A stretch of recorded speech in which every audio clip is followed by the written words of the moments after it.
Since its release in 2012, the Hotel Transylvania series has pumped out 3 movies, a multitude of shorts, and a quirky animated series. And on January 14th, 2022, the latest movie in the franchise, Hotel Transylvania Transformania, came out on Amazon Prime. Now, we've talked about Hotel Transylvania before. Many of these characters have had several films prior to Grow, but the important thing is where they ended up on the morality spectrum after the 4th movie. We want to know who the most noble character is and which monster, or human, ends up being the biggest villain. I'm Kyle with Wicked Binge, and this is Hotel Transylvania Transformania Good to Evil. A couple of notes before we get started. Firstly, we're going to try and focus on events exclusively from Hotel Transylvania 4. We may speak about events from previous movies, but they won't be our focus. Secondly, spoilers for the movie ahead, so if you haven't seen it yet, you might want to hold off on this video. With that out of the way, we now move on to our first section. We'll be starting with the most noble character and working our way down. These characters are the good. Earning our gold medal of good is Erica Van Helsing. Erica is Dracula's new Zing, who first appeared in Hotel Transylvania 3, and is the great-granddaughter of monster hunter Abraham Van Helsing. Erica is the best character because she tries to be helpful throughout the entirety of the movie, to both Dracula with his retirement, and Mavis with her quest to get Drac and Johnny back. Erica also doesn't get angry at Dracula like everyone else, and does get quite angry at Van Helsing after what happened. Erica does have a blimp full of monster-killing equipment, but it's not like she uses it thanks to Dracula's influence. The silver medal of good goes to Mavis Dracula. Mavis, like in the other films in the series, is arguably the main protagonist of the movie, sharing that honor with Johnny to some degree. In this movie, Mavis does her best to help Johnny throughout the film, and does get a bit sad and angry about Dracula's denial of his retirement. She also does get supremely angry at Dracula during the film, but it isn't without reason, as we'll get to later. All you care about is your stupid hotel! And just like in the previous films, Mavis is a genuinely good person and a loving wife that would do anything to help Johnny, including throwing a rock at his head. Mavis only ranks below Erica because of her aforementioned anger towards Dracula, which again was mostly justified. Sharing our bronze medal of good are Dennis and Winnie. They're sharing a spot because they share pretty much the exact same role in the movie, mostly appearing in the intro and the ending, where they help in Johnny's party and greet their parents at the end of the movie. Because of their innocence, we can't rank them any lower. Next up, we have Blobby. Blobby kind of falls into the same trap as the last couple of characters, as he doesn't get a lot of screen time. However, this is due to being turned into his human form, which is just a plate of gelatin. That said, despite just being a plate of gelatin, he is still being helpful as he helps Dracula get to Johnny near the end of the movie. Blobby does get a bit angry early on, once for some mistranslated gibberish that might have been offensive, and again at the end for Drac's boot prints in his body. Rounding out our good section is Wanda Werewolf. Wanda actually gets more screen time than she usually does, as she actually goes on the trip with Mavis and Erica to save Dracula and Johnny. However, despite her extended appearance, doesn't do a whole lot except getting rightfully mad at both Wayne and Dracula. Wanda does eventually get to relax in the end, as she was stuck with the pups the entire film thanks to Wayne. And with that said, we wrap up the good area and move into a more neutral territory. These characters fall into the gray area. Starting out, we have Eunice Stein. Eunice is the bride of Frankenstein and a fun recurring character in the series. She fulfills a similar role to Wanda, as she kind of freaks out when Frank is turned into a human, and goes on a trip to get the crystal with Mavis. She and everyone else does help Mavis get to the shady area to hit Johnny with the beam, although it doesn't work. We decided to drop her into the gray area because she isn't as nice to her husband as Wanda is, such as chopping off Frank's hair when he changes it with no regard for his safety. The Invisible Man, Griffin, is up next. Griffin is one of Dracula's close friends and one of the few characters who kept their voice actor in the movie. Mavis, it's me, Uncle Griffin. You don't recognize me? Griffin, like the other members of Drax's friend group, keeps the secret from Mavis and Erica, which is quite harmful. Like the other members of the group, he is also turned into a human and is quite embarrassed by his nakedness.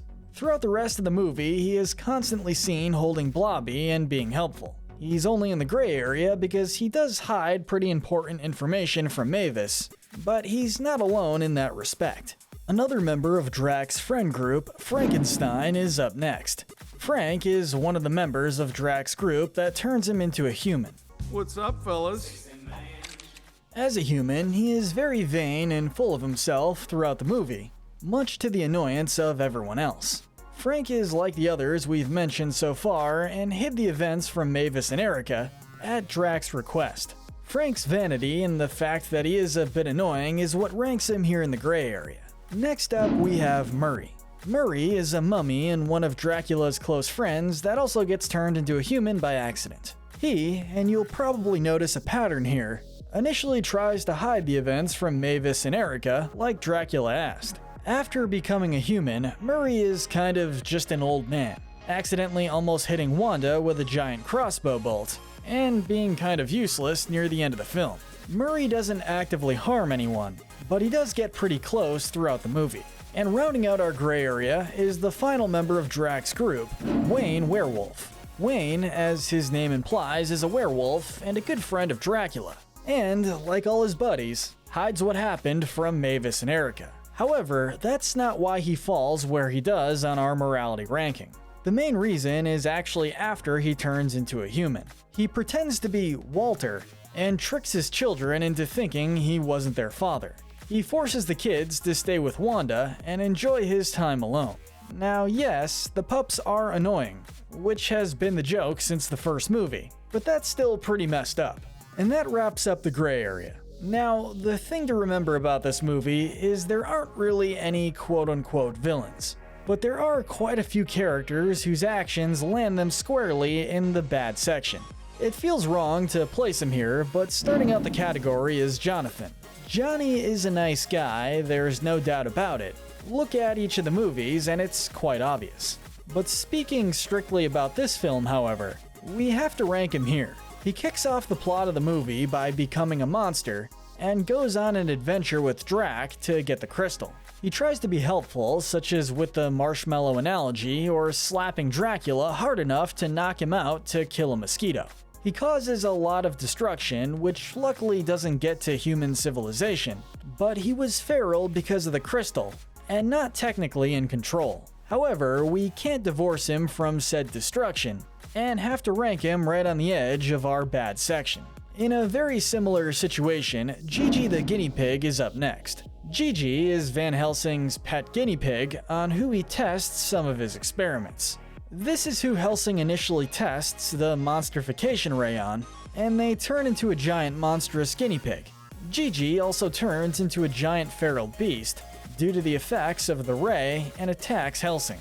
They also eventually destroy the hotel, which is really why they rank down below Johnny, even though they both technically weren't in control. Earning our bronze medal of evil is the Gremlin air crew. This is specifically referring to the pilot and the stewardess we see when Johnny and Drax are heading to South America. The pilot has less screen time and purposefully jostles around the plane, which makes Drax quite sick. And the stewardess isn't much better. The stewardess treats Dracula like she would any monster guest, throwing him out of the plane to get fresh air, and stopping him from using the bathroom. However, they don't really seem to care about the health and safety of their passengers either, or the plane, or themselves for that matter, which is what earns their ranking here.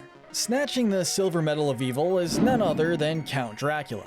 While this movie doesn't have any real villains, one can make the argument that Dracula is actually the main antagonist of the movie. Dracula is initially set to retire at the beginning of the film, but decides against it because of Johnny. Throughout the rest of the movie, he and Johnny go on a trip to get the crystal for the monsterification ray, so they can turn back to their normal form. He constantly berates Johnny throughout the movie, and lies to him so he wouldn't have to give the hotel to Johnny and Mavis. He does cause Johnny to go on his rampage, but he also does redeem himself in the end. This is what stops him from falling to the very bottom. And honestly, it feels kind of like a backtrack for his character at this point in his story. But finally, the gold medal of evil goes to Abraham Van Helsing.